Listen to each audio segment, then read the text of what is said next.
Hello दोस्तों, लकवे के patient में सबसे डेंजरस प्रॉब्लम होता है एस्पिरेशन निमोनिया। यानी कि खाना जब हम खाते हैं तो उसका कुछ हिस्सा बाय मिस्टेक श्वास की नली में चला जाता है, जो कि नॉर्मली अन्न नली में जाना चाहिए। और जब ये खाने का हिस्सा और उसके साथ मौजूद कीटाणु श्वास नली में चले जाते हैं तो वहाँ पे हो जाता है सीवियर निमोनिया, जो कि लकवे के पेशेंट में मृत्यु का सबसे इम्पॉर्टेंट कारणों में से एक है। आज हम बात करेंगे कुछ यूज़फुल टिप्स के बारे में जो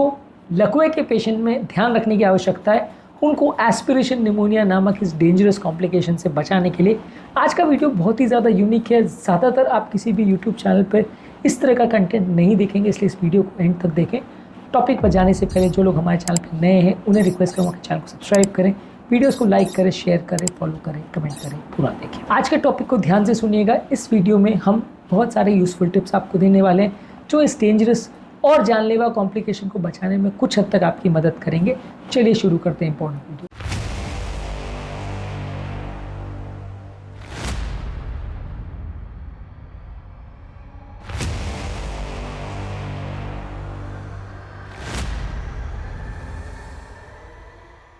सबसे पहला पेशेंट का स्वॉलोइंग का फंक्शन को असेस करिए उसको खाना खिलाने से पहले। कई बार क्या होता है कि जब पेशेंट लकवा का पैरालाइज पेशेंट होता है, अक्सर वो बाकी ऊपर शरीर से ठीक दिखता है, लेकिन श्वास की नली वाले मसल्स या अन्न नली को कंट्रोल करने वाले जो मसल्स होते हैं गले के, वो थोड़े पैरालाइज हो जाते हैं, जिसको हम असेस नहीं कर पाते हैं। जिनको प्रॉपरली अगर असेस नहीं किया जाए और बिना सोचे समझे यदि पेशेंट को हम खाना खिलाना चालू कर देते हैं तो मिस्टेक से खाना अन्न नली में चला जाता है। कारण ये है कि जब कभी भी हम खाना खाते हैं तो हमारे श्वास नली के ऊपर एक कवर, एक फ्लैप रहता है, एक ढक्कन जैसा रहता है, जो कि उसे बंद करके रखता है ताकि हमारा खाना श्वास नली में ना जाए, अन्न नली में जाए। लेकिन जब कभी भी हम बात करते करते खाना खाते हैं या खाना खाते खाते अचानक हंस देते हैं तो काफ़ी चांसेस होता है कि ये खाना हमारी श्वास की नली में चला जाए और ज़ोर से खांसी का ठसका आता है। तो लकवे के पेशेंट में यही प्रॉब्लम होती है कि ये जो मसल्स हैं जो इस फ्लैप को बंद रखते हैं, इस ढक्कन को बंद रखते हैं, वो पैरालाइज हो जाते हैं, जिसकी वजह से ढक्कन खुला रह जाता है और खाना बाय मिस्टेक अन्न नली में चला जाता है। इसलिए जब कभी भी लकवे के पेशेंट को आप खाना खिलाएं तो उसके स्वॉलोइंग के फंक्शन को या निगलने की क्षमता को प्रॉपर असेस करें पहले खाना खाने के। यदि आप खाना खिलाने के बाद सडनली कुछ प्रॉब्लम होती है तो आप अक्सर मैनेज नहीं कर पाओगे, इसलिए थोड़ी मात्रा में खाना दीजिए। देखिए कि वो प्रॉपर निगल पा रहा है कि नहीं, वो अन्न नली में जा रहा है कि नहीं जा रहा है, पेशेंट को खांसी का ठसका तो नहीं लग रहा है। और इसको या तो एंडोस्कोपी द्वारा भी असेस किया जा सकता है, फाइब्रो ऑप्टिक एंडोस्कोपी द्वारा भी आप वहाँ की मसल्स को और वहाँ की मसल्स की मूवमेंट को असेस कर सकते हैं। उसके बाद पेशेंट को खाना खिलाएं तो ज़्यादा सेफ रहेगा। इसके अलावा डिस्फेजिया वाले पेशेंट्स के लिए कुछ स्पेसिफिक रिकमेंडेशन रहते हैं, जैसे खाना को थोड़ा और मैश करके मॉडिफाई करके दिया जाए, ज़्यादा चबाने की ज़रूरत नहीं हो, बहुत ज़्यादा डायरेक्ट पानी नहीं दे, थोड़ा थिकन करके या थोड़ा गाढ़ा करके पानी पिलाएं, थोड़ा सेमी सॉलिड या सेमी लिक्विड कंसिस्टेंसी का जब हम खाना खिलाते हैं तो एस्पिरेशन के चांस थोड़े कम रहते हैं। यदि हम पूरा सॉलिड खाना खिलाते हैं तो अक्सर श्वास की नलियाँ जो है एस्पिरेट उसमें होने का चांस ज़्यादा रहेगा, क्योंकि व्यक्ति खाना को प्रॉपर चबा नहीं पाएगा, मसल्स में ताकत नहीं है, तो खाना श्वास नली में जा सकता है। इसके अलावा हम सिर्फ पानी ही अगर देते हैं डायरेक्टली या बहुत ज़्यादा तरल पदार्थ अगर देते हैं तो वो भी श्वास नली में जा सकता है, क्योंकि उनको भी मैनेज करना मसल्स के लिए उतना ईजी नहीं होगा। इसलिए थोड़ा बीच का रास्ता अगर रखें या सेमी सॉलिड या मैश किया हुआ फूड देंगे तो इसको स्वॉलो करना थोड़ा इजी रहेगा, और इसको भी थोड़ा थोड़ा करके पेशेंट को दें। और साथ में पेशेंट की श्वास की मसल्स की एक्सरसाइज भी कराना ज़रूरी है। थोड़ा थोड़ा मात्रा में उसको खाना दें और इससे खाने की प्रैक्टिस उसको बार बार करवाएं ताकि एस्पिरेशन का रिस्क कम हो। एक बार में उसको डायरेक्ट खाना दे दिया और खाना खाने को उसको बोल दिया तो इससे प्रॉब्लम सॉल्व नहीं होगी। थोड़ी थोड़ी मात्रा में खाना दे, उसको धीरे धीरे करके उससे चबाने को बोले, धीरे धीरे करके उसको निगलने का बोले, बहुत ध्यान से निगलने का बोले। जब वो बार बार इस तरह की प्रैक्टिस करेगा तो श्वास की मसल्स में या अन्न नली के जो मसल्स को कंट्रोल करने वाली फैरिंजियल मसल्स है उनमें ताकत बेटर आएगी और वो अपना काम ज़्यादा जल्दी कर पाएंगे, ज़्यादा अच्छे से कर पाएंगे।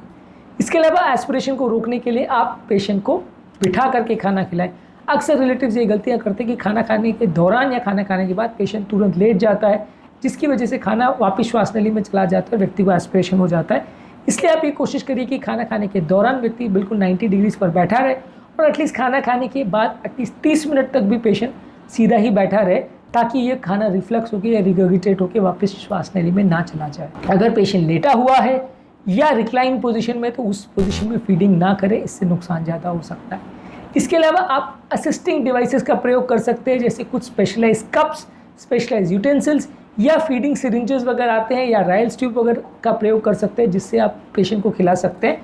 ये अडेप्टिव सिरिंजेस वगैरह जो आती है या कप्स यूटेंसिल जो आते हैं, इससे आप पेशेंट को खिलाने की प्रैक्टिस कर सकते हैं जिनको माइल्ड डिस्फेजिया का प्रॉब्लम है। लेकिन अगर बहुत ज़्यादा सीवियर है और पेशेंट बिल्कुल ही नहीं खा पा रहा है तो आप डायरेक्ट नेज़ोगैस्ट्रिक ट्यूब डाल के यानी नाक की नली से पेट में ट्यूब डाल के कुछ दिनों तक, जब तक मसल्स वापस ठीक नहीं होती तब तक ट्यूब से ही पेशेंट को फीडिंग करते हैं। ट्यूब से फीडिंग करने के हिसाब से क्या प्रिकॉशंस होते हैं, क्या क्या सावधानियाँ होती है, ये हमने एक सेपरेट वीडियो में एड्रेस किया है, उन्हें आप हमारे चैनल पर ज़रूर चेकआउट करें। पर कई पेशेंट्स में लगभग हफ्ता 10 दिन महीना भर तक कई बार ट्यूब से ही फीडिंग करनी पड़ती है जब तक पेशेंट का ये स्वॉलोइंग रिफ्लेक्स वापस ना आ जाए। इसके अलावा जब कभी भी आप पेशेंट को खाना खिला रहे हैं तो कोई चोकिंग के साइंस तो नहीं आ रहे, पेशेंट को खांसी तो नहीं आ रही, खाना खाते समय उसकी आवाज़ चेंज तो नहीं हो रही, गले में कुछ खराश जैसी तो नहीं आ रही, या उसको खाना निगलने में या थूक को निगलने में को मैनेज करने में कोई दिक्कत तो नहीं आ रही। ये सारे साइंस को आप कंटिन्यूसली ऑब्जर्व करते रहे। बेहतर यही होता है कि इनिशियल फ्यू डेज़ में जो खाना खिला रहे हैं वो एक स्पेशलाइज ट्रेन नर्स हो जो इस तरह की ट्रेनिंग में प्रॉपरली उसको सब कुछ आता हो उसके बारे में, वो अगर इस सब चीज़ों को मॉनिटरिंग करे तो ज़्यादा अच्छा है, या एटलीस्ट वो पेशेंट के रिलेटिव्स को ये सब चीज़ सिखा दे, ये सब चीज़ों को मॉनिटर कैसे करना है तो ज़्यादा अच्छा रहेगा, ताकि पेशेंट प्रॉपर खाना निगल पा रहा है या नहीं निगल पा रहा है, उसको चोकिंग या गैगिंग या इस तरह की प्रॉब्लम्स तो नहीं हो रहे हैं, ये सारी चीज़ों को प्रॉपर मॉनिटर किया जा सकता है। इसके अलावा जब कभी भी आप पेशेंट को पानी दे तो उसको थोड़ा सा स्टार्च डाल के या गम बेस्ड कुछ सोल्यूशंस आते हैं वो डाल के उसको थोड़ा गाढ़ा कर दें, क्योंकि सीधा पानी देने में अक्सर वो श्वास की नली में जा सकता है। खाने को भी थोड़ा मैश करके देंगे, सेमी सॉलिड या सेमी लिक्विड फॉर्म में क्रश करके देंगे, छोटे छोटे टुकड़े में काट के देंगे तो कंपैरेटिवली ज़्यादा उसको निगलना ईजी रहेगा। इसके अलावा एक और इम्पॉर्टेंट इसमें तरीका ये है कि छोटी छोटी मात्रा में उनको खाना दें और बार बार खाना दें। आप उनको एक बार में बहुत सारा खाना खिला के खाना ख़त्म करने की कोशिश करेंगे तो इसमें पेशेंट को डिस्फेजिया ज़्यादा हो सकता है, क्योंकि कई बार क्या है मसल्स पूरी तरह पैरालाइज नहीं होती लेकिन उनकी काम करने की क्षमता कम हो जाती है। जब हम ज़्यादा मात्रा में उनको खाना खाने की कोशिश करते हैं तो व्यक्ति को अक्सर डिस्फेजिया हो सकता है और श्वास की नली में खाना जा सकता है। थोड़ी मात्रा में खाना उनको खिलाए, जब वो खाना खा ले फिर आधे एक घंटे के बाद जब वो खाना पच जाए तो 1-2 घंटे बाद फिर से उनको खाना खिलाए। ये करने से कंपैरेटिवली एस्पिरेशन का चांस कम होगा। इसके अलावा मुंह का भी प्रॉपर ध्यान रखें, मुंह में प्रॉपर ब्रशिंग वगैरह करें, खाना वगैरह खिलाने के बाद मुंह की प्रॉपर साफ़ सफाई का ध्यान रखें, मुंह में कहीं कीटाणु वगैरह तो नहीं आ रहे, क्योंकि कई बार जब हम खाना खिलाते हैं तो श्वास की नली के साथ ये कीटाणु भी सलाइवा के साथ श्वास नली में चले जाते हैं जिससे इन्फेक्शन होने का चांस ज़्यादा हो जाता है, तो इसलिए मुंह के कीटाणु का भी विशेष ध्यान रखना ज़रूरी है। ओरल क्लिनजिंग सोल्यूशन या माउथ वॉशेस का भी आप प्रयोग कर सकते हैं मुंह की साफ़ सफाई के लिए। इसके अलावा ज़रूरी है खाना खिलाने वाले लोग, जो नर्सेज हैं, जो फैमिली मेम्बर्स हैं या इवन पेशेंट को भी इस बारे में प्रॉपर जानकारी हो ताकि वो प्रॉपरली अपने सिम्टम्स को, अपनी प्रॉब्लम्स को मैनेज कर सके। लकवे के पेशेंट में बहुत ज़्यादा ज़रूरी है पेशेंट और केयर गिवर का एजुकेशन, क्योंकि छोटी छोटी गलतियाँ ही अक्सर जानलेवा साबित होती है, इसलिए पेशेंट और उनके रिलेटिव्स को इसके बारे में पूरी जानकारी हो, ये काफ़ी ज़रूरी है। इसलिए पेशेंट हेल्थ केयर की टीम और पेशेंट का घर पे जो ध्यान रख रहे हैं वो सारे लोग मिलकर एक प्रॉपर स्टेप लें और सही तरह से पेशेंट का मैनेजमेंट करें तो लकवे के पेशेंट को मैनेज करना कंपैरेटिवली ज़्यादा ईजियर होगा और लॉन्ग टर्म उनके सर्वाइवल के चांसेस भी काफ़ी बढ़ जाएंगे। लेकिन छोटी छोटी चीज़ों में अगर लापरवाही की जाए तो ये छोटी छोटी मिस्टेक्स से पेशेंट को श्वास की नली में जब खाना चला जाता है, पेशेंट कुछ ही मिनटों में कई बार पेशेंट की जान चली जाती है, या इतना सीवियर निमोनिया होता है कि पेशेंट को हॉस्पिटलाइज करना पड़ता है और कई बार पेशेंट की हॉस्पिटलाइजेशन के बाद भी जान जा सकती है। तो इसलिए लकवे के पेशेंट में एस्पिरेशन को रोकना सबसे ज़्यादा सीरियस इशू है, इसको समझना और इसको मैनेज करना बहुत ज़्यादा ज़रूरी है। आज के टॉपिक में हमने बात करी लकवे के पेशेंट में एस्पिरेशन निमोनिया ना हो जाए इसके लिए क्या प्रिकॉशंस होते हैं। उम्मीद करूँगा कि आज के टॉपिक में कुछ नई बातें जानने को मिली होगी। लकवे के पेशेंट में बाकी सारी चीज़ों में और खासकर राइल्स ट्यूब फीडिंग के लिए क्या सावधानियाँ रखने की आवश्यकता है उसको हमने सेपरेट वीडियो में एड्रेस किया है, इनको आप ज़रूर हमारे चैनल पर चेक करें। टॉपिक एंड करने से पहले जो लोग हमारे चैनल पर नए हैं उन्हें रिक्वेस्ट करूँगा कि चैनल को सब्सक्राइब करें, वीडियोज़ को लाइक करें, शेयर करें, फॉलो करें, कमेंट करें, पूरा